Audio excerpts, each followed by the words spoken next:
Isang magandang umaga, tanghali at gabi po sa ating lahat dyan sa Pilipinas. Sa mga subscribers ko po na sumusuporta sa aking content, maraming salamat po sa mga parents po natin, papananay, tatay, lola at lolo, kapatid, kuya, ay maraming salamat sa suporta na binibigay niyo po sa aking content. Lalong-lalo na po sa ating Panginoong may kapal dahil binibigyan po niya tayo ng wisdom, knowledge, and understanding para makabuo po ng aking content or sa ating content ng update sa ating ituloy sa buhay. Mabuhay ka, Panginoon, at salamat din sa pang-araw-araw na binibigay mo sa amin na pagkain at hindi lamang po yan, kundi maraming salamat din po sa binibigay mo sa amin na buhay na kung saan po ay lahat ng problema ay nalulutasan namin dahil po sa iyo. Dahil nananalig po kami sa iyo at yan po ang aking dasal at pasasalamat po. God bless po sa ating lahat. Umpisahan na po natin ang update sa Kim Pao at iba pang showbiz update ganap po. Okay, alright. Ito ngayon po natin ang Kim Pao update at iba pang showbiz ganap. Ito na guys, ang pinakahihintay sa lahat ay ang tungkol sa Kim Pao na kung saan po ay may bago na naman tayong pasabog sa ngayon. At alam naman po natin na ang Kim Pao lang ang nagbibigay sa atin ng saya, kaya papasabugin na po natin ang kanyang mga balita. Ayun po sa aking legit na source po ay may bago na namang endorsement ang dalawa. Sila po ay dalawa na at iyan po ay pinapag-usapan na ng mga management. Alam naman din natin na simulat sa pulpa ay wala pa kasi po silang endorsement na sila lang na dalawa. At ngayon po ay magkakaroon na po ng endorsement dahil nga po sabi kasi ng mga management at mga netizen, mga supporters nila, na sana daw ay magbigay daw sila ng endorsement sa Kim Pao dahil nga po sila naman po yung kumbaga tandem sa ngayon at sila po yung very viral at very sikat sa ngayon. Alam naman din natin po na sa kabila po ng kanilang kasikatan ay may mga taglay pa rin yan ng mga iba-ibang negatibo. At huwag po natin isipin yan na mga fans.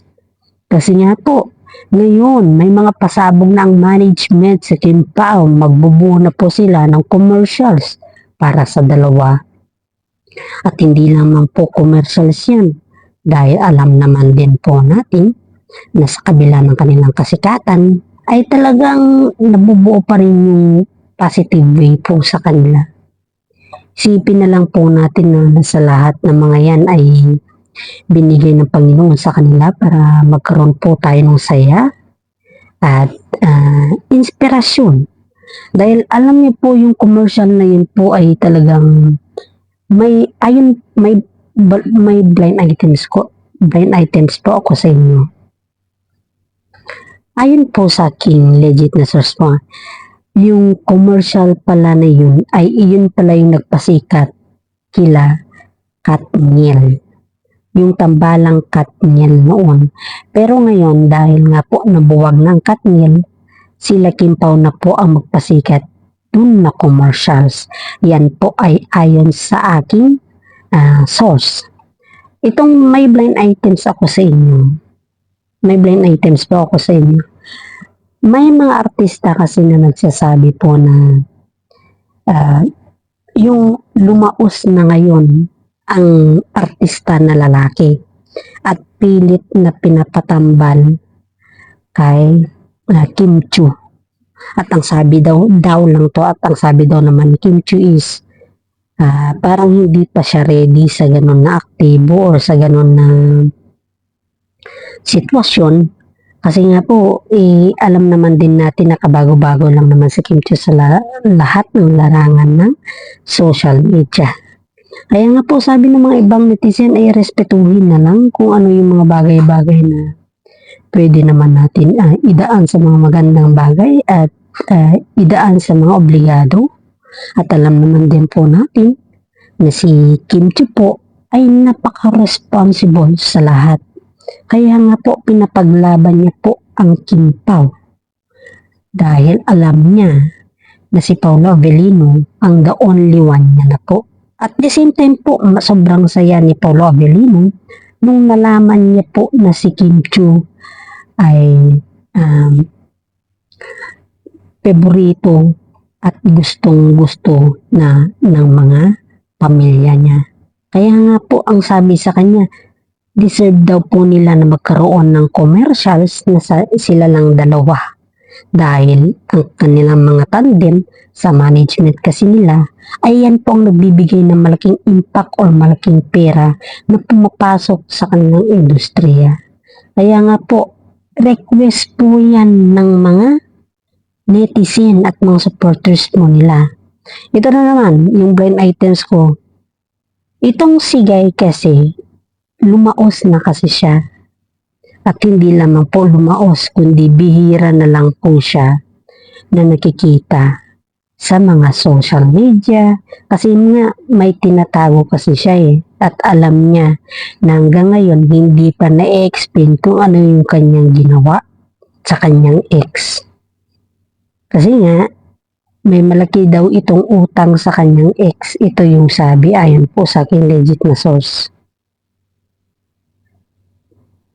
Kaya marami po sa ngayon ang nabighani sa Guy na yan dahil ang hinahanap niya po sa ngayon ay yung mga may pera. Kaya ang Guy na yan po ay hindi sa sinasabi na suportado sila sa kanya, kundi parang madami na din yung nambabas sa kanya. Sobrang rami na yung nambabas sa kanya. Halos lahat ata kasama niya or kasama niya sa social media noon. Halos ata kasama niya is biglang nawalan ng gana sa kanya mga ginagawa. Kaya nga po maraming mga netizen po ay ang nagalit po sa kanya. Hindi naman sa galit ba, pero parang inawayan siya or parang nawalan po siya ng pag-asa dahil sa kanya din na kagagawan at alam naman din po natin yan na sa kabila po ng kanyang kasikatan noon ay parang sinamantala niya kasi. Yun po yung katotohanan dyan at alam naman po natin yan. Kaya itong Guy na to ay pilit talaga na pinapatandem kay Kim Chiu dahil si Kim Chiu na ngayon ang star of the night ng kasikatan. Alam naman din po natin yan. At hindi naman po natin may ipagkailayan na siya po yung star of the night ng kasikatan sa ngayon. Maraming mga netizen po ang umanga kay Kim Chiu. At alam naman po nila yan na sa kabila ng pagkanga nila kay Kim Chiu ay alam din ni Kim Chiu kung ano yung talagang terms niya sa mga bagay-bagay na ganyan. At bihira lang po si Kim Chiu na mag-disclose sa mga terms na alam niya naman kung saan po siya lumuga. Isipin mo po ito marami na pala sa showbiz ang nakakaalam na ang Guy na yan ay kumakapit lang sa mga sikat na tao. Dahil nga, dati siyang sikat at ayaw niya kasi na parang magpatalo sa kasigatan ng mga ibang tao. Kaya iisipin lang po nila yan na maraming mga netizen ang maaligid o maraming mga netizen ang sumusuporta sa Kim Pao sa ngayon. Pero sa idea or sa comment ng Guy na yan sa kanyang mismong management ay parang hindi natin masigurado kung tama naman yung ginagawa ng Guy na yan o hindi. Kaya nga po ang mga netizen sa ngayon ay kumbaga po ay sila na po yung nag-judge sa lahat ng bagay. Hindi na po nila hinahanapan si Guy ng kung ano-ano dyan dahil alam naman din natin na ang Guy niyan ay pera lang ang hinahanap sa ngayon. Yung kasikatan, doon siya sumusunod. Yung kasikatan sa ibang tao. Hindi yung talagang personal na yung kasikatan na galing talaga sa kanya, hindi. Kundi yung kung sino yung sikat, doon po siya, parang ganun, parang sunod sa uso, sunod sa agos. Yan po yung Guy na yan. Yan po yung galing ng Guy na yan sa ngayon. Kaya maraming netizen po ang nagagalit sa kanya dahil parang ang intention niya kasi is parang ang intention niya kasi is yung bigyan lang ng mga negatibo yung mga magtandem sa ngayon at pilit niya sinisiraan. Yung kasi yung intention niya eh. Marami na kasi nakakaalam sa kanyang intention. Kaya hanggang ngayon po ay ang ganyan ay umaasa pa rin sa kanyang kasikatan at ibabalik yung kanyang kasikatan. Pero sa kabila ng ginawa niyang kontrobersiya ay hindi na po natin pwedeng sabihin na may babalik pa niya ang lahat.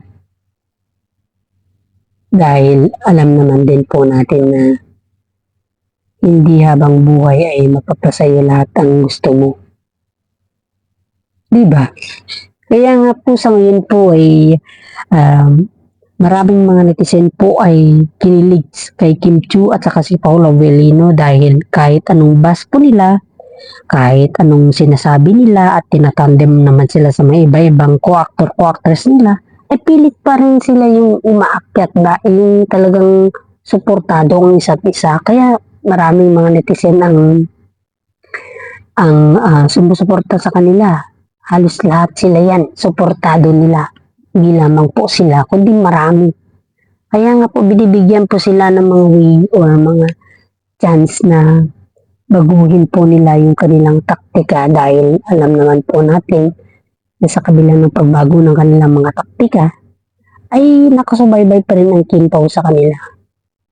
Isipin mo po to yung nilalaman ng kanilang mga puso ba ay kung ano din yung nakikita nyo sa kamera at ganun din po yun sa personal. Kaya nga po, sigaw ng mga ibang netizen, walang makakabuwag sa kimpaw kahit sino pa man. Alam naman po natin yan. At isipin mo po yan, hanggang ngayon at hanggang noon sila pa rin talaga. Maraming mga netizen po ang umahanga sa kanila at isa na po ako doon at sana din po ang aking pamilya. Kaya hanggang ngayon po ay talagang saludo ako sa kanila at hindi lamang po saludo kundi very proud ako sa kanila. Alam naman din po natin yan, hindi po natin may ibubuking yan. Kahit sino sa atin, suportahan po natin ang kimpaw. Kung may gustong manira man sa kanila, wag po nating hayaan, nasisirain po sila.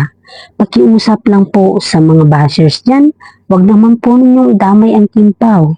Dahil gusto po namin silang makatulong sa mga kapwa po natin na mga idolo nila at naging inspirasyon po sila. Dahil ang gusto po natin ay makatulong sa kapwa, hindi po yung manira. Pakiusap lang po sa mga bashers yan na sana naman po ay medyo tigilan po natin yung mga bagay-bagay na hindi naman po nakakatulong sa atin. Please lang. Dahan-dahanin po natin mga bagay-bagay na yan kasi alam naman po natin na sa kabila ng lahat ng pagsubok sa buhay ay talagang pinipilit pa rin po natin na magkaroon ng sariling magkaroon po ng sariling decision at hindi lamang po decision kundi magkaroon po ng sariling kasikatan sa lahat ng bagay. Kaya nga po sa atin sa ngayon ay wag po natin bigyan ng kahulugan ang lahat kasi pag bigyan mo ng kahulugan ang lahat po yan mapupunta sa wala. Yan lamang po ang pakiusap ko. At hanggang ngayon po ay sana'y bigyan po natin linaw ang mga lahat ng issue dahil ang lahat ng issue po pag iyan po ay nakakasakit at nagiging sagabal na po sa mga ibang tao ay wag po natin hayaan na matuntun po ang negatibo ang mga kagaya po na mga positibong yan. Wag po natin hayaan na sila po ay manaig sa mundong ito, kundi hayaan po natin na sila po yung magbibigay ng linaw sa ating lahat. Wag po natin hayaan na mantinag po yung mga negatibo. Dapat po proud po tayo dahil ang ating mga idolo sa buhay ay very proud po sila sa kanila. At hindi lamang po yan. Suportahan po natin. Ayon po sa aking legit na source po ay talagang may something na kila Paolo Avellino dahil parang ang pinapag-usapan ata nila sa ngayon is paano ata nila, parang may, ayon po sa aking legit na source ang pinapag-usapan ata nila is parang gusto ata ni Paolo Avellino na makatandem si Kim Chiu sa parang business partner. Comment lang po kayo dyan kung gusto niyo po yung aking content at nasa inyo na po yan kung ayaw nyo din po. Wag lamang po tayong mangbas kasi nakakasama po kasi yan. Yan po yung nasa kwan ko po, yan po yung ayon sa legit na source ko po kasi parang may kwan sila, parang may kumbaga is may linuluto sila na about sa kanilang tandem about sa business. At iyan po ay galing po mismo yan sa pamilya ni Paolo Avellino which is nalaman po natin yan kagabi lang. At ang nanay kasi ni Paolo Avellino is botong-boto kay Kim Chiu. Kaya itong si Kim Chiu naman, dahil botong-boto ang nanay ni Paolo Avellino, gumawa din po siya ng way para magkaroon po sila ng connection ni Paolo Avellino. At dahil po dyan na parang kumbaga is gusto rin ni Paolo Avellino at saka ni Kim Chiu na magkaroon po sila ng parang tandem na business para yung income po nila dun ay pag halimbawa habang buhay nilang ipunin at yun po yung darating po tayo sa tinatawag na kasal. Kasi isipin mo to agree naman si Kim Chiu sa sinasabi ng mga ibang tao na dapat magkaroon sila ng tandem na business. Agree naman si Kim Chiu dun at the same time agree din naman po si Paolo Avellino dun na dapat magkaroon po sila ng business dahil ang business niyan po ay iyan po inupapakita sa kanila kung gaano katibay ang kanilang relasyon. Kaya nga po sa atin dito, sa mga netizen dito, isipin po natin yung positibo, hindi yung negatibo. Dahil alam naman po natin na pagiging negatibo sa lahat, hindi po yan maganda. Hindi lang po hindi maganda, kundi nagbibigay din po kasi yan ng kahinaan ng loob.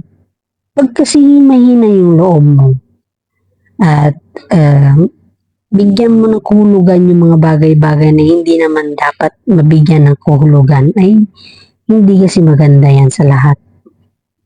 Dahil alam naman po natin na hindi kasi yan nagdudulot ng magandang liwanag sa atin at hindi lang po sa atin kundi lahat po tayo. Kaya nga po hanggang dito na lang po ang aking content at mag-ingat po tayo palagi sa Baguio at please like, share and comment din po at maraming salamat po at God bless.